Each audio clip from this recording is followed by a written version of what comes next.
सत साहिब सतगुरुदेव की जय। बंदी छोड़ कबीर साहिब जी की जय। बंदी छोड़ गरीबदास जी महाराज जी की जय। स्वामी राम देवानंद जी गुरु महाराज जी की जय हो।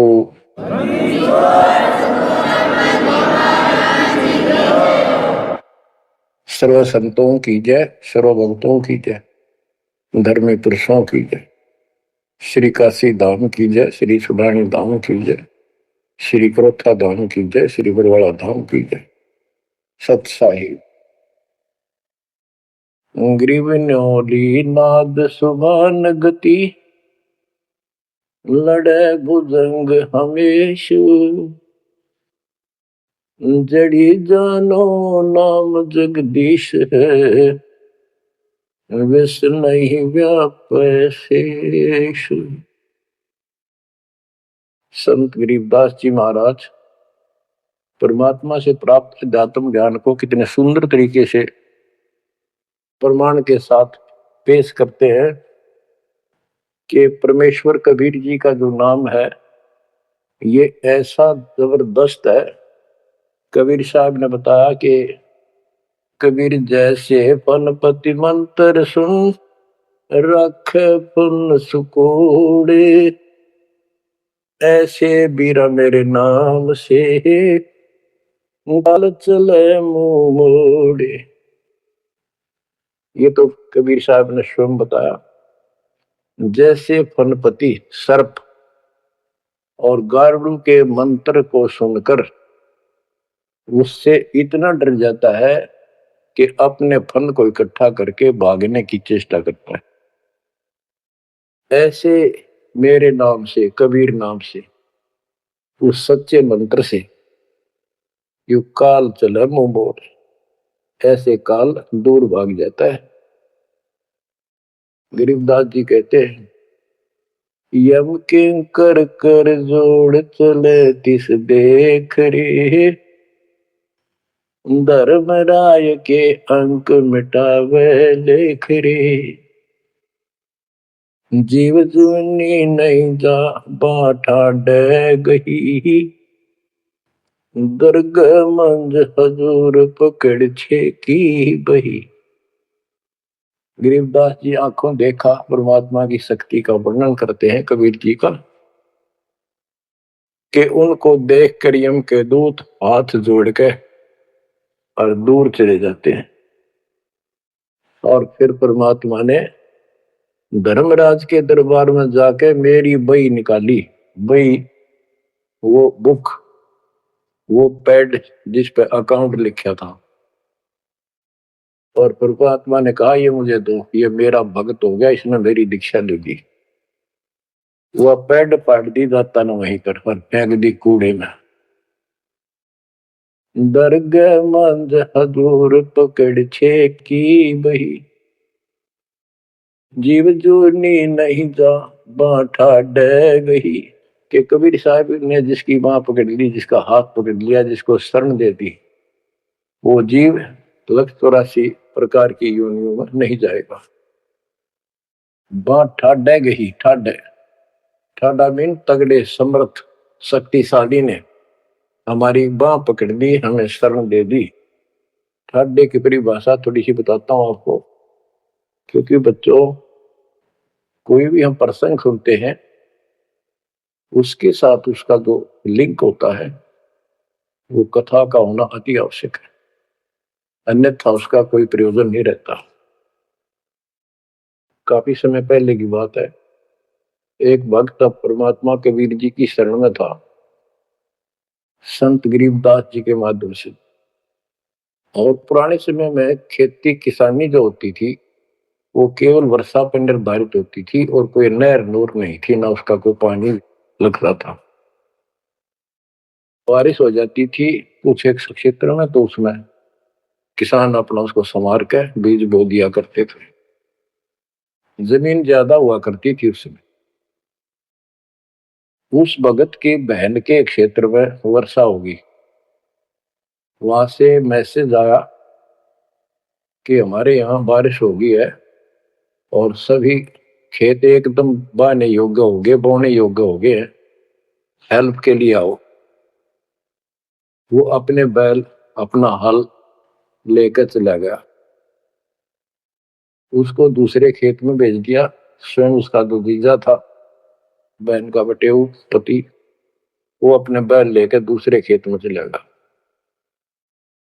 जिस खेत में वो भक्त गया, दिन में हल चलाया, दोपहर के समय कुछ समय रेस्ट देते हैं बैलों को, पेड़ के नीचे चला गया। फिर वहां देखा आसपास एक तालाब थी, छोटी सी तलैया जोड़ी, उसमें कुछ पेड़ पेड़ थे, पानी था। बैलों को पानी पिलाने चला गया तो वहां एक मंडी बनी हुई थी, यादगार सी छोटी सी चबूतरा सा बना के। उस पे एक बेली गुड़की रखी थी। बेली पहले 5 किलो का कट्ठा ही बना करते, वो विशेषकर चढ़ाने के लिए होता था। भेंट अपने देवी देवताओं को किसान चढ़ाते थे, बोल देते थे पहले फसल का पहला वो 5 किलो ऐसे पीर का चढ़ाओ। वो पीर की मंडी थी। तो वो जो एक का डला सा था मोटा 5 किलो का, 5 शेर का, उसको उठा लाया वो भक्त। कुछ आप खाया, कुछ बैलों को खिला दिया, अपना काम करके शाम में घर पर आ गया, सो गया। रात्रि के 12 बजे के आसपास एक 4.5 फुट का, टोपी सिर पे, सफेद कपड़े, दाढ़ी जैसे मुसलमान वेशभूषा हो, आके उससे 10 फुट दूर खड़ा होके और कहने लगा, तेने मेरा गुड़ कैसे खा लिया, तेरी हिम्मत कैसे पड़ गई, तो ठाड्डे की शरण में है इसलिए बच गया, न तुझे मारता और तेरे दोनों बैलों को मारूंगा। मेरी पार नहीं बसाई और कति लाल आंख कर रखी और बहुत गुस्से में था। यूं कह गौ चला गया।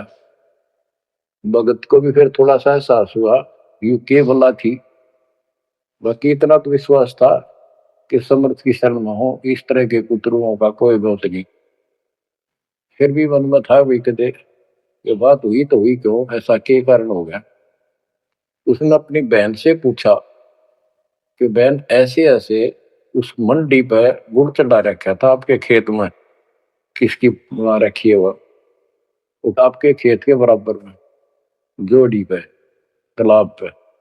तो उसकी बहन बोली, के बात हुई भाई, क्योंकि एक बेली चढ़ा रखी थी, किसी ने गुड़ की रखी थी, मैं उठा लिया, उड़ा कुत्ते खाओ उसने, मन बहला थी, खिला दी, कुछ आप खा ली। उसकी बहन बोली, रे क्यों जुल्म कर दिया तेने, को उठा लिया तू वहां से। रोड लागी नो सुनते ही भाई बोला, मेरी तो सुन ले सारी। वो एक इतने 4.5 फुट का, 4 फुट का आदमी होगा और सफेद कपड़े पहन रखे, ऊपर टोपी, मुसलमान टाइप सा था, और मेरे से 10 फुट दूर खड़ा होगा। रात को आया और ने बोला, तेरी हिम्मत कैसे पट गई, मेरा गुड़ उठा लिया, तेने खा कैसे लिया। मैं बोला, नहीं वो आप पे बोलेगा। ने बोला, तू ठाट देगी शरण में है, न तुझे मारू और तेरे दोनों का लाल मारू। ला ला के रखी थी और नो कहकर चला गया वापस। वह भेड़ और फूट फूट कर रोने लगी, बोला, रे तो मेरा काड़ा मुंह कराओ, वो के जवाब दो, माने न्यू सहरू से तने के वो एक गुड़ पाया खाने को, और हमारे अब सारे गुड़ की कमी है यहाँ पर। बहुत बुरी तरह लगी रो, भाई बचा कुकर मेरा भाई। अपने पति ने भी लड़न लगी, तने क्यों भेजा ही उस साइड में, तो इन्होंने क्यों ना भेजा, तेने बताना चाहिए था इसको पहले। वो भाई बोला, तेरी अब भी अकल पर पर्दा पड़ रहा, उतरा शेर हाथ जोड़ के गया, अरे नो का तू ठाट देगी सर में, हजार तो बच गया, न मारी न दो मैंने तो रोए जाओ पाछे तक। अरे मैं जिंदा जी रोने लग रही तो पागल कहेंगी, इतनी भी अकल पे पर्दा पड़ गया तुम्हारे, मैं किसकी सुनूं पता है। मैं ये रिक्वेस्ट करूं थारे ते, तुम भी आ जाओ, ना भूतड़ा दिन में डर डर मर जाओगे। तो बच्चों, यम किंकर कर जोड़ चले तिस देख रे।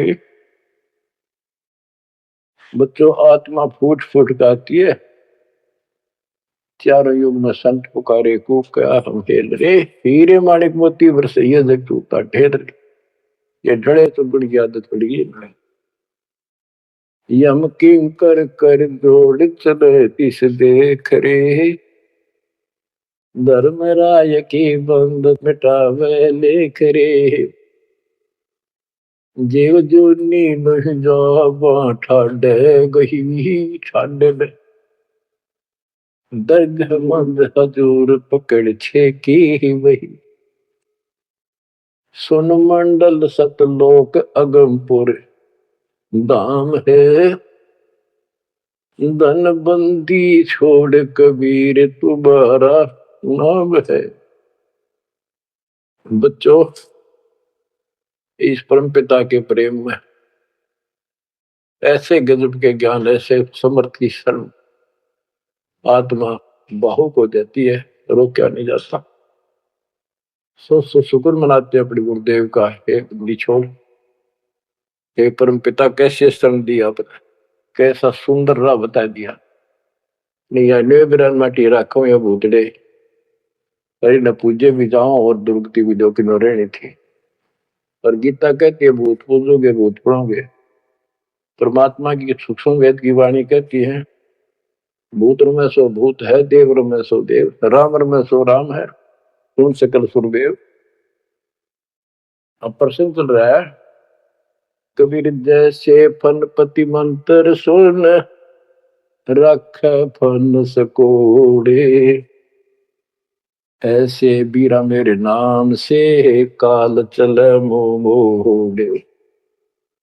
पारक के अंक की अमर ग्रंथ की प्रथम वाणी है, गरीब नौल नाद सुभान गति लड़े भुजंग हमेश, जड़ी जानो नाम जगदीश है विष नहीं पैसेश।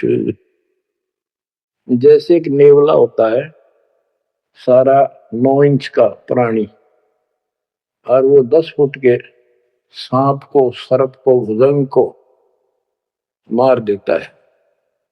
कैसे मार देता, उसके पास एक ट्रिक है, उसके पास एक जड़ी होती है, एक नागदमन जड़ी होती है जंगल में, उसको सूंघता है, उसमें स्मेल आती है।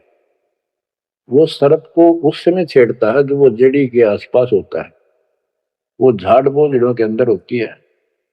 वो सर्प को छेड़ता है, सर्प ऐसे फन उठा लेता है और वो जाके एकदम वहां जड़ी श्वास में भर लेता स्मेल, और आके उस सर्प के सामने सो के थोड़ी सी दूरी से छोड़ देता है।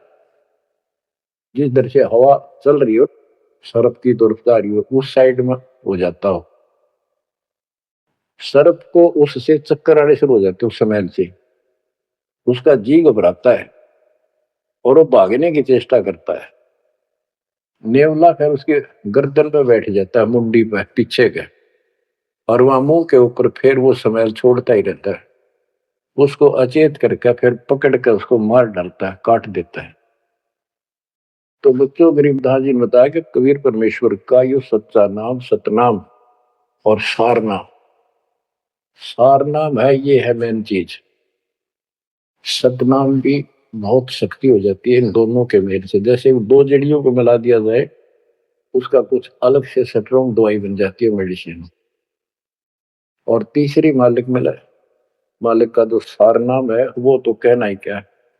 तो हमारा जो मोक्ष जो होगा इन सभी मंत्रों के जाप से होगा। ये हमारी साधना है, पूजा हमारी सारनाम है। बच्चों, जैसे एक छोटा सा सर्प उस जड़ी की ताकत से, स्मेल की ताकत से जो श्वास में भर के लाता है, इतने तगड़े लंबे सर्प को कंडम कर देता है। ऐसे ही परमात्मा के इस नाम के सिमरन श्वास के द्वारा करने से, तो ये बताया कि ग्रीव न्योल नाद सुभान गति लड़े भुजंग हमेश, और जड़ी जानो नाम जगदीश है। जगदीश सारी सृष्टि के मालिक का जो असली नाम है वो जड़ी है, वो नागदमन जड़ी है। अब जैसे सतनाम भी बहुत ताकत रखता है, ये हमारी साधना है। जैसे प्रथम मंत्र सतनाम, ये साधना है। सार नाम हमारी पूजा है। पूजा और साधना में अंतर होता है। कबीर साहब हमारा पूज्य है। साधना वो होती है, जैसे हमने जल की आवश्यकता है तो हैंडपंप लगाते हैं। हैंडपंप के लिए बोकी और पाइप, बोकी मारते रहते हैं, मिट्टी बाहर डालते रहते हैं। सतनाम की बोकी श्वास उश्वास से मारकर जब वो पानी के लेवल पर पहुंच जाती है, वो बोर, तब उसमें पाइप लोअर करके फिर उसके ऊपर एक मशीन बांधी जाती है, वो सार नाम है, और मशीन से फिर उसको चलाया जाता है। वो हमारा पूज्य इष्ट है, वो सार शब्द है। जो हमें चाहिए था ऐसे मिलेगा वो सुख परमपिता परमात्मा के सच्चे दरबार का। तो गरीबदास जी कहते हैं वो मंत्र, वो जो सार नाम है, वो जड़ी जानो नाम जगदीश है। परमात्मा जगदीश कबीर साहब का सार नाम, वो नाग दमन जड़ी बूटी, वो काल दमन। और विष्णु व्यापक शेष, छोटे से सांप की बात छोड़ो, शेष नाग जो सबसे बड़ा ताकतवर 1000 फुट का अंदर है, यानी काल 1000 भुजा का ताकतवर है, ये भी निकट नहीं आ सकता। बच्चों किस्मत सर आ करो अपने, 100 गुण गाया करो। गरीबदास जी कहते हैं, गरीब साधों से ते मस्करी, ये चोरों नाल खुशाद, मल अखाड़ा जीतेंगे ये युगन युगन के माल। माल, रेसलर, पहलवान, इन नकली गुरुओं से तो खुश है सारा संसार, साधों से ती मस्करी, इन चोरा नाल खुशाद। हाय हाय, इन चोरों से, झूठे गुरुओं से खुश और साधु संतों के मजाक करते हैं। ये तो मल अखाड़ा जीतेंगे युगन युगन के बाद। आप हो वो युगन युगन के माल। बच्चों आपको बहुत बार प्रमाण दिए जाते हैं, देता ही रहूंगा आखिरी सांस तक, क्योंकि सिलेबस यू है। टीचर सारा साल सिलेबस पढ़ाता है, उल्टा सुल्टा उन्हें कोई रट्टा लगवाता है, और तब बच्चे सफल होते हैं। परमात्मा योगों से आपके साथ है। सतयुग में राजा अम्बरीश एक बहुत बड़े धार्मिक राजा हुए हैं, और खूब यज्ञ किया करते थे, भंडारे करते थे, ब्राह्मणों को खूब धन दान करते थे, लागड़ गऊ बांटा करते थे। 1000 लागड़ गऊ बांट देते। लागड़ माने बच्चे वाली, प्याई, दूध वाली। भोजन भंडारे करवाते थे, दक्षिणा देते थे। जैसा भी लोक वेद सुना था, गुरु जी ने बताया था, ऋषियों ने, वो सारा कुछ करते थे।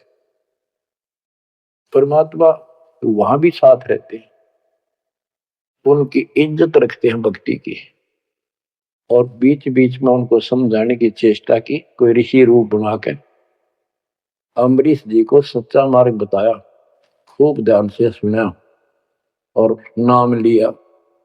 लेकिन वो ऋषि वहां सैकड़ों और मालिक एक। आखिर में राजा अम्बरीश भी हाथ खड़े कर गया, मालिक की साधना छड़ दी, और वो ऋषियों वाली वो शुरुआत कर दी। इतने अच्छे भगत विष्णु जी के बने हुए थे। बच्चों अब हंसी भी आती है, दुख भी होता है। गरीब वेद पढ़े पर भेद न जाने, वाचे पुराने ठारा, और पत्थर की पूजा करे, भूल गए सृजनहारा। वेद पढ़ा करते ऋषि उस समय, केवल वेद। पुराण तो इनकी अपनी रचना है, फिर वो सा लिखते चले गए, और सारा वेद के विरुद्ध साधना करते और कराते थे। विष्णु जी की पूजा करे, और गीता क्या कहती है, तो चारों वेदों का सारांश है। विष्णु 3 गुणों में से एक सतगुण है। इन तीनों गुणों की भक्ति तक गुण में माया के द्वारा जिसका ज्ञान हरा जा चुका है, यानी इसी तक सीमित है, जो राक्षस स्वभाव को धारण किए हुए मनुष्यों में नीच दूषित कर्म करने वाले मूर्ख, ये मेरी भक्ति ना करते। तो अम्बरीश वही साधना करता था, लेकिन पिछले संस्कार किसी जैसे भी चल रहा भक्ति युग बच्चों, आप इन बातों को बार बार सुनोगे तो आपके दिल में समा जाएगी या कहानी सच्चाई ये है। अब ये भक्ति काल शुरू हो गया, मोक्ष काल समझो। इसमें हजारों वर्षों तक चलेगा, अरबों भगत बच्चे बेटा बेटी पार होंगे, जो चलेगा जो भी लाखों वर्ष और भी चलेगा। लेकिन वो साधना करते रहेंगे, लेकिन उनका विश्वास इतना नहीं बनेगा, वो फिर यही रह जाएंगे काल के जाल में। उन्हीं में से फिर, क्योंकि उनकी भक्ति जबरदस्त है, शास्त्र अनुकूल है, अगले सतयुग में उन्हीं पुण्यात्माओं को काल जन्म देगा। उनको पहले ऊपर के लोकों में रखेगा, ऊपर के लोकों में स्वर्ग में देवता हजारों लाखों वर्ष वहां रहेंगे। यानी एक कोल्लू के साथ चक्कर है, चैन है, चैन। उस चैन पर जैसे डाल देते हैं, ब्रह्मलोक में गए, फिर चक्कर काटते काटते विष्णु लोक शिव लोक सारे अपने कर्म फोड़ के भोग के खत्म करके फिर भी उनके पुण्य इतने बच जाते हैं कि सतयुग में जन्म देते हैं उनको। और सतयुग में भी अच्छे पुण्य कर्मी फिर राजा बनते हैं। और वह भक्ति, ये वाली भक्ति कसक और वो शेष बची ताकत फिर भी साथ रहती है। और इस कारण से भगवान भी उनके साथ रहना पड़ता है। जो बच्चा गौ की नजर में, यूं साईं को संत, भक्तों के पीछे खड़े भक्त वत्सल भगवंत। कबीर जो जन मेरी शरण है, ताका हूं मैं दास, गेल गेल ला गया करो जब लग धरती आकाश। तो अपने इस विधान अनुसार अमरीश से मिले। ठीक है, एक बार तो यह बात इतनी गजब की है, सारी ठीक ठीक लगती है, लेकिन माहौल खराब होता है। ये ज्ञान बताने वाला एक होता है, दूसरा समर्थक नहीं होता। उस दिन में वो भूल जाते हैं और इसी लोग बहका देते हैं, कहां सी बातें करते, वेदों में ऐसा कहीं नहीं है, वेदों में ऐसा नहीं है।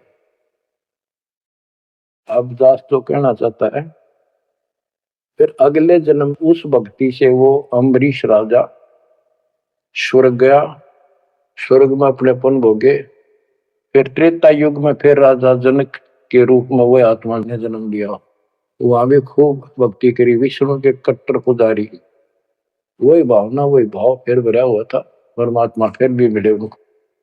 लेकिन राजा और सिद्धियां इतने ठाठ बाट और मकाने वाले वो गुरु निरे ऋषि हमारी ऐसी घिस काट रखी काल में, हम ऐसे मूर्ख बना रखे, थोड़ा सा भी सुख हो जाए, कोई प्रभुता कोई पद प्राप्त हो जाए, हम खुद भगवान बन जाते हैं।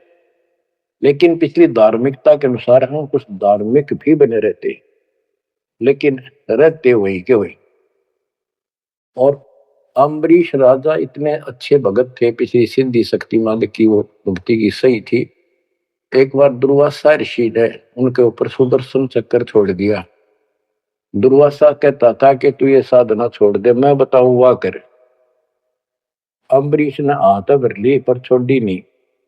अगली बार गया, उसने गुस्सा हो गया कि तू मानना नहीं मेरी बात, तेरा सिर काट दूंगा, इतना गुस्सा था। सुदर्शन चक्कर छोड़ दिया। सुदर्शन चक्कर राजा अम्बरीश के पैर छू के और दुर्वासा ने मारने खातिर वापस चाल पड़ा। दुर्वासा भागता फिरा, तीन लोक में कितने उसने गुफा नहीं मिली जरा बच जा, कुछ संरक्षक नहीं पाया। परमात्मा कबीर जी ने विष्णु रूप बनाया, एक सवाल आदि 1 मिनट में के कर ली कर दिया फल में।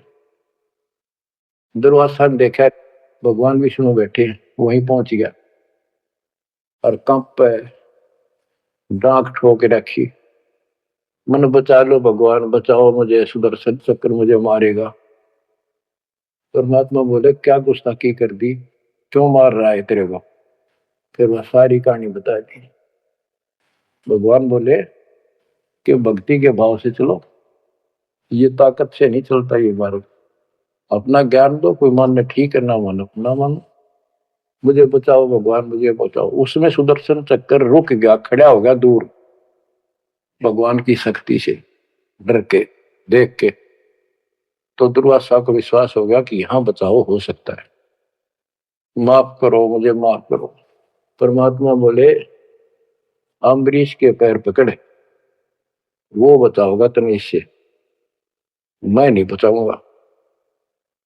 हाथ जोड़ा, हे भगवान आपके दरबार में मैं नहीं बचूंगा, कहाँ भेजो हो दाता, मैंने तो रास्ते में मारेगा। मिला जा, वही जान बचेगी तेरी। अम्बरीश के चरणों में गिरा वो, जिसने 56 करोड़ यादव मार दिए थे एक में चलता है। तो कहते हैं अपनी देसी कहावत हमारे यहाँ, शेर न सोआ शेर, जरूर टकरा कर घनी बकवाद करनी है ना। अम्बरीश के चरणों में मत्था टेका उसने, मेरी जान बख्शो महाराज, जान बख्शो, बख्श दो। अम्बरीश राजा बोले, महाराज मैंने कुछ नहीं कहा, तेरा कर्म तुझे मिला। और वो सुदर्शन चक्कर हाथ से पकड़ लिया राजा अम्बरीश ने, और ऑफ कर दिया, शांत हो गया। बोला ले जा तेरी तोब। और भक्ति के बावरे ना चाहिए इंसान। बच्चों, अम्बरीश राजा की इतनी महिमा होगी, ऋषि भी हैरान थे जो उनके गुरु लोग थे। वो नहीं छोड़ कहते, मन तू सुख के सागर बस रे, और न ऐसा यस रे। तू सुख के सागर बस रे, ये झूठे यशों में कुछ नहीं धरा। वह सतयुग में महिमा होगी, फिर राजा जनक बन गए। राजा जनक वही भाग्य बाबा नानक बने। जब एक सुखदेव नाम के बाल ब्रह्मचारी माँ के गर्भ से भक्ति ले रहे थे और आकाश में उड़ जाने की सिद्धि थी, उस अर्धी की गांठ से पंसारी बन जाते ये, अपने बराबर किसी ने नहीं समझा था। राजा जनक के पैरों में पड़कर स्वर्ग तक जाने का विरोध करवाया, वो मोक्ष तक वो दूर की बात है, वो तो मार्ग ही नारा है। गरीब सुखदेव ने 84 भुगती बिना पजावे खरगो, तेरी क्या बुनियाद परानी, तो पेंडा पंथ पकड़ो। के सुखदेव जैसे ऋषि जिसकी टूटी बोला करती, सारे देवता उसका सम्मान करते थे, बड़ा पहुंचा हुआ है, वो भी फिर 84 लाख योनियों में गया। राजा जनक से दीक्षा ली। पहले तो यूं कहा था, मैं बाल ब्रह्मचारी ब्राह्मण ऋषि, जनक विदेही राजा भाई, कैसे शीश निभाऊं जाई। सुखदेव बोले, ज्ञान विवेक का हमने स्त्री का मुख नहीं देखा। राजा के 10,000 रानियां। तो गरीबदास जी कहते हैं, गोरख से ज्ञानी गणे सुखदेव जति जिहान। वो अपने आप को जति मान रहा था, और सीता सी वो बारिया संत दूर स्थान। संत के घर बहुत दूर है, इन बात का तो नहीं भाई इसने ब्याह करवा रखा है, इसका न्यू हो रहा था, ये संत कैसे हो सकता है। 10,000 रानी थी, फिर भी उस नकली थे दो भी अच्छा था राजा जनक। बच्चों, ये मूल ज्ञान है, ये निचोड़ है, निष्कर्ष है, ये तत्व ज्ञान है। और राजा जनक रूप में बहुत गणे यज्ञ किए, बहुत प्रमाण है पुराणों में। बहुत धर्म भंडारे लाए, यानी दूध वाली गाय बाटी साधु संतों, तो वो धर्म पुण्य बन गए। अब देख काल कैसे ठगी करता बच्चों, सारे पॉइंट याद रखने पड़ेंगे, बेमतलब अपने धन खोया नहीं करते। राजा जनक और सुखदेव विमानों बैठकर स्वर्ग जान लग रहे। रास्ते में 12 करोड़ आत्माएं नरक में तंग पा रही थी, हाहाकार मचा, रोवे। राजा जनक ने कहा, ये आवाज कहां से आ रही है चिल्लाने की, रोको मेरा विमान रोको। रोक दिया। उनको बताया गया कि यहाँ एक नरक है, उसमें 12 करोड़ आत्माएं जीव अपने कर्म दंड भोग रहे, पाप। राजा ने कहा, इनको छोड़ दो, इनको कष्ट ना दो। तो वहां जो उनके साथ गए थे देवदूत यमदूत, वो कहने लगे, जी यहाँ आपका हुक्म नहीं चलता, यहाँ का राजा धर्मराज है, उसके आदेश से सब कुछ होता है। बोला, या तो मुझे इस नरक में डाल दो, मुझे भी यहीं छोड़ दो, ना इनको निकाल दो। धर्मराज तक बात गई। धर्मराज जी वहां आए, बात सुनी। धर्मराज बोले, राजन अपने अपने कर्मा का फल सब न भोगना पड़ता है, ऐसे नहीं कुछ हो सकता। तो राजा आकड़ गया। भाव यानी एक परमार्थी भाव, परमार्थ भी हिसाब का होना चाहिए, उपवाद में कोई परमार्थ नहीं चला गया। कि या तो मुझे यहाँ छोड़ दो या इनको साथ लो मेरे। तब धर्मराय ने एक विकल्प निकाला कि आप अपने पुण्य दे दो इनको, आधे या जितने चाहते हो, उतने समय तक इनको आपके साथ वहां स्वर्ग में भेज देंगे। राजा ने 50% पुण्य दान कर दिए। सबको बिठा के 12 करोड़ आत्माओं को विमान में बिठा के और स्वर्ग ले गए। बच्चों, सुखदेव ने गलती करी नहीं, वो तो आज तक स्वर्ग में है। और वो राजा जनक ने आधे पुण्य खत्म कर दिए, बाकी के पुण्य ला झाड़ के खा के खर्च के खो खंडा के बाबा नानक रूप में जन्मे। पहले राजा थे 2 जन्मों में, दुनिया भर के नौकर होते थे, और फिर हैंड टू माउथ हो गए, खुद नौकर लगे नवाब के मोदी खाने में, गोदाम में। अब बच्चों, अब हमने सावधानी न्यो भी बरतनी है, अपने नाम अपने भक्ति ने नष्ट नहीं करा, किसी के ऊपर भावुक हो गया। एक बताओ था कि मैंने अपने भाई दुखी हो रहा था, उसको अपने पुण्य दे दी, भक्ति दे दी, वो तो ठीक हो गया। मेरी डूबती हो रही है, बुरा हाल हो रहा ना, वो दिक्कत होगी, बीमारी होगी, आगे तागे दुख होने लग के, तो ये बकवाद नहीं चले, मर्यादा जो बनाई है उसको संभालो। तो कहने का भाव ये है कि आपको इस पॉइंट पे लाना चाहता हूं। अब राजा जनक राजा थे, राजा अम्बरीश राजा थे, वो बाबा नानक बने खुद नौकर लगे राजा के। अब यहां आकर हमारी बात टिकती है कि साधों से तीमस करिए चोरा नाल खुशाल, मल अखाड़ा जीतेंगे ये युग युग के बाद। यानी भक्ति की चाह, भगवान की चाह उनके मन तब भी थी, पर एक्सरसाइज गलत थी। अब परमात्मा फिर मिले उनको आकर के। अब वो भौतिक धन में निर्धन थे, पर अध्यात्म धन के भरे पड़े थे।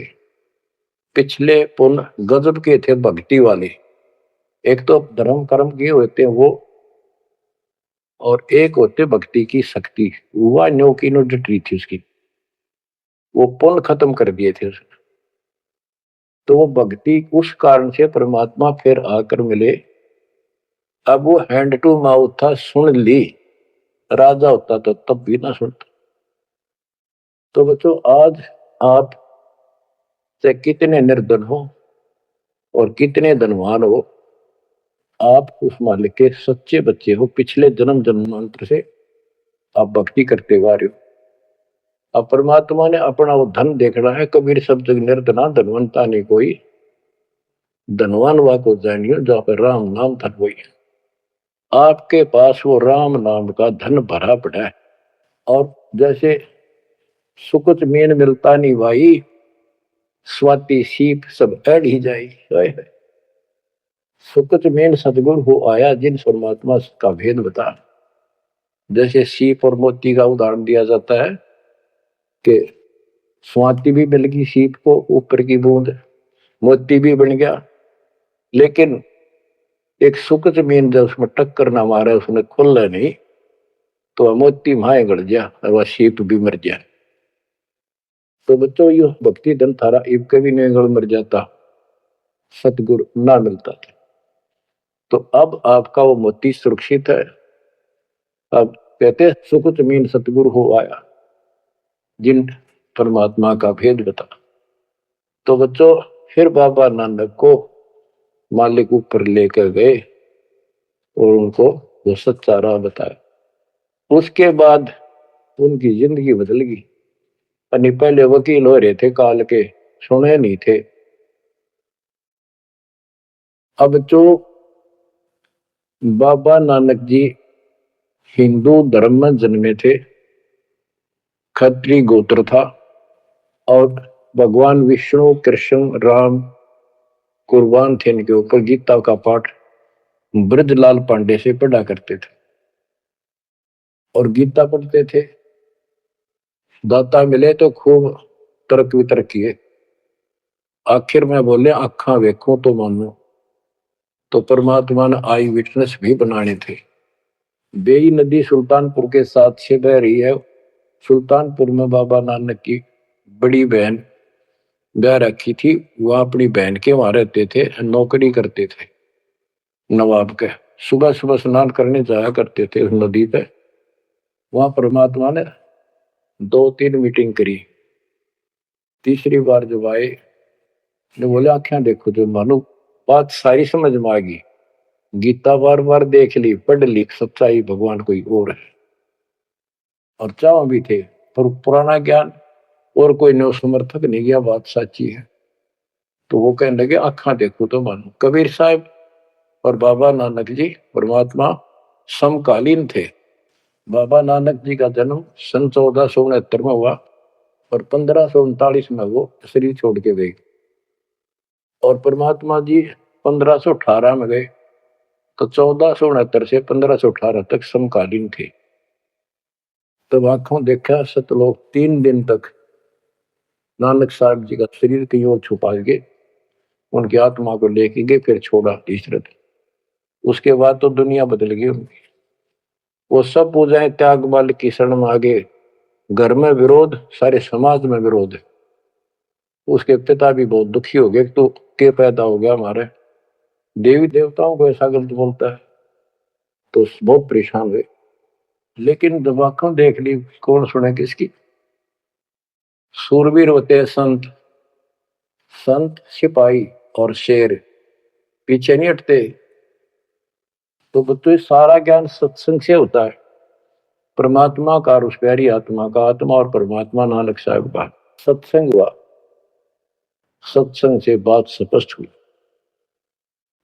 अब पार्क के अंक की वाणी सुनाता हूं कुछ। साधों से ती मस्करी ये चोरा नाल खुशाल, मल अखाड़ा जीतेंगे ये युगन युगन के माल।